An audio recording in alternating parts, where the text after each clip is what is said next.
Syedon warga Kemukiman Pangwa, Kecamatan Trenggading, Pidijaya, mendesak pemerintah kabupaten lewat instansi terkait Dinas Perindustrian Perdagangan dan Koperasi atau Disperindakop setempat untuk melakukan tindakan penertiban pasar tradisional. Hal ini dikarenakan di kedua sisi ruas badan jalan Trenggading Merdu telah dipenuhi oleh lapak pedagang.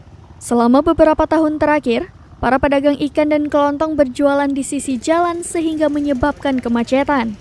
Kondisi yang terus berlanjut ini, pihaknya mendesak instansi terkait untuk menertibkan secara persuasif dengan mengajak para pedagang untuk direlokasi pada lokasi pusat pasar yang telah disediakan oleh pemerintah yang hanya terpaut 70 meter dari sisi badan jalan pada lokasi yang sama. Upaya penertiban pedagang ikan di Pasar Gampong Dayah Pangwa, Kecamatan Trenggading, Pidijaya belum berhasil. Padahal, pemerintah sudah membangun pasar ikan yang tidak jauh dari lokasi tersebut. Karenanya pemerintah harus bernyali dalam melakukan upaya yang dimaksud agar ruas jalan ini sebagai akses publik dapat berfungsi secara maksimal.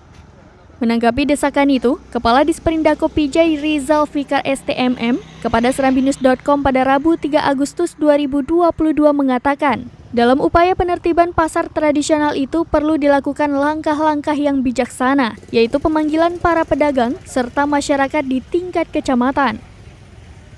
Diakui, penertiban perlu dilakukan secara musyawarah yang melibatkan semua pihak, sehingga diharap akan mendapat keputusan yang bijaksana.